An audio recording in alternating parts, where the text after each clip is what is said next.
आज के कहानी का शीर्षक है श्राप। बहुत समय पहले की बात है। एक घने जंगल से घिरे हुए विजयपुर नामक राज्य में एक युवा और न्यायप्रिय राजा विक्रमादित्य का शासन था। राजा विक्रमादित्य अपनी बहादुरी, बुद्धिमत्ता और प्रजा के प्रति प्रेम के लिए प्रसिद्ध थे। लेकिन उनके जीवन में एक कमी थी, कोई रानी नहीं। राजा की उम्र 28 वर्ष हो चुकी थी, पर विवाह नहीं हुआ था।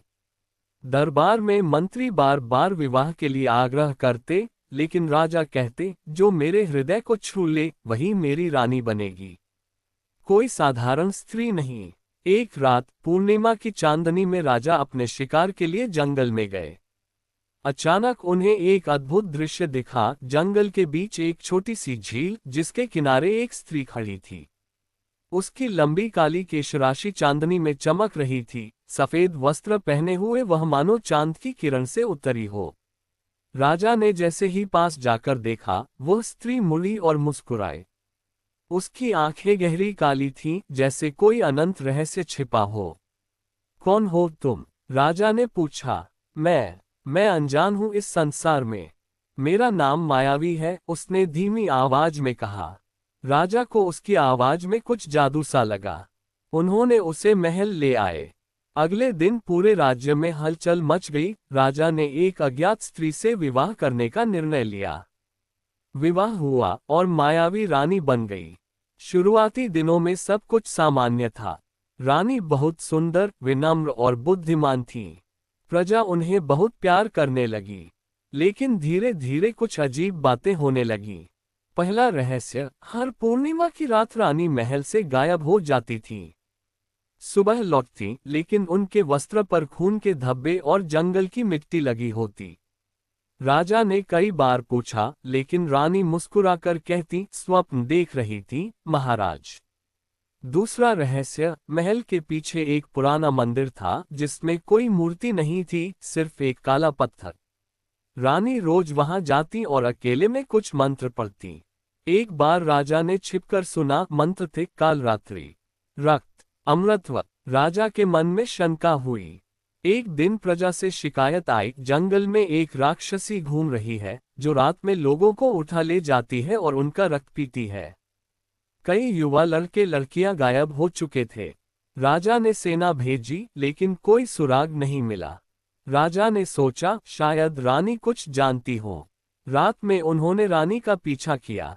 रानी जंगल की ओर गईं। झील के पास पहुंचकर उन्होंने अपना रूप बदल लिया। उनके बाल लाल हो गए, आंखें लाल, दांत नुकीले। वह एक रक्त पिपासु राक्षसी बन गई थी। राजा स्तब्ध रह गए। रानी ने एक युवक को पकड़ा और उसका रक्त पीना शुरू किया। राजा ने तलवार निकाली और चिल्लाए, रुक जाओ। राक्षसी मुड़ी, उसकी आंखों में आंसू थे। महाराज, यह मैं नहीं चाहती। राजा ने तलवार नीचे की। सच बताओ, तुम कौन हो? राक्षसी ने रूप बदलकर फिर मायावी बन गई। मैं असली में कालरात्रि हूँ। सैकड़ों वर्ष पहले एक तांत्रिक ने मुझे श्राप दिया था। मैं अमर हूँ, लेकिन हर पूर्णिमा को रक्त की प्यास लगती है। अगर मैं रक्त न पीऊं, तो मर जाऊंगी। मैंने सोचा था कि राजा के प्रेम से यह श्राप टूट जाएगा, लेकिन नहीं टूटा। राजा का दिल टूट गया। तो तुमने मुझसे प्रेम नहीं किया? किया, बहुत किया, लेकिन श्राप ने मुझे राक्षसी बना रखा है। मैंने कभी किसी निर्दोष को नहीं मारा, सिर्फ वे जो पहले से मर चुके होते थे या जिन्हें मैंने दया से मुक्ति दी। लेकिन अब मैं थक गई हूँ। राजा ने निर्णय लिया, मैं तुम्हें बचाऊंगा। श्राप कैसे टूटेगा? श्राप टूटने के लिए मुझे स्वयं को बलिदान देना होगा, या फिर मेरे रक्त पिपासु होने का कारण खत्म करना होगा वह तांत्रिक जो आज भी जिंदा है, जंगल के सबसे गहरे गुफा में। राजा ने सेना तैयार की, लेकिन रानी ने कहा, नहीं, ये युद्ध अकेले लड़ना होगा।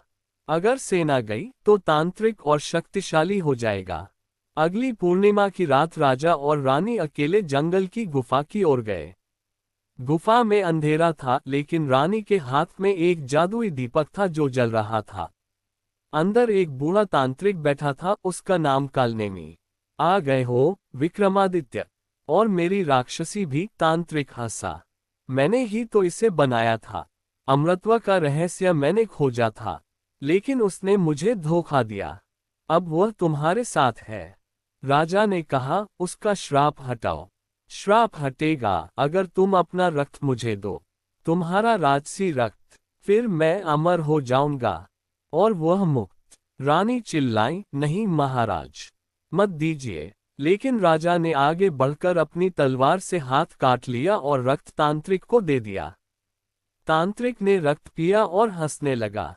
अब मैं अमर हूं। अचानक तांत्रिक का शरीर जलने लगा। रानी बोली, ये झूठ था। तुम्हारा रक्त शुद्ध था, प्रेम से भरा। वह श्रापित रक्त सहन नहीं कर सका। तांत्रिक राख हो गया। उसी पल रानी का शरीर हल्का होने लगा। उनका राक्षसी रूप हमेशा के लिए चला गया। वह फिर से सामान्य मानव रूप में आ गईं। श्राप टूट गया। रानी रो पड़ी। राजा ने उन्हें गले लगाया। अब हम साथ रहेंगे। कोई रहस्य नहीं। लेकिन कहानी यहीं खत्म नहीं हुई। वापस महल लौटने पर पता चला कि राज्य पर एक नया खतरा मंडरा रहा है। तांत्रिक की मृत्यु से एक प्राचीन दानव जाग गया था, महाकाल। वह दानव रानी के रक्त की अंतिम बूंद से जागा था, क्योंकि रानी अब पूरी तरह मानव नहीं रही थी, उनमें अभी भी थोड़ा अमृतत्व बचा था। राजा और रानी ने मिलकर योजना बनाई। उन्होंने राज्य के सबसे बड़े मंदिर में एक यज्ञ करवाया। रानी ने स्वयं को यज्ञ की अग्नि में डालने का निर्णय लिया ताकि उनका अंतिम अमर अंश नष्ट हो और दानव सो जाए। राजा ने रोते हुए कहा, मैं तुम्हें नहीं खो सकता। रानी ने कहा, प्रेम कभी नहीं मरता। मैं तुम्हारे हृदय में रहूंगी। यज्ञ हुआ। रानी अग्नि में कूद गईं। आग भड़की और एक तेज प्रकाश हुआ।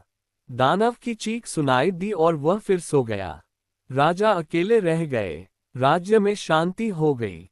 लेकिन हर पूर्णिमा को राजा झील के किनारे जाते और रानी की याद में गीत गाते। एक रात कई वर्ष बाद, जब राजा बूढ़े हो चुके थे, झील से एक आवाज आई, महाराज। राजा ने देखा रानी फिर से प्रकट हुई, लेकिन इस बार स्वर्गीय रूप में, प्रकाश की तरह। मैं कभी नहीं गई। मैं तुम्हारे प्रेम में अमर हूं। राजा ने आंखें बंद की और मुस्कुराए। उसी रात राजा ने भी देह त्याग दी। दोनों की आत्माएं मिल गईं। आज भी विजयपुर के लोग कहते हैं, पूर्णिमा की रात झील के किनारे एक जोड़ा नाचता दिखता है।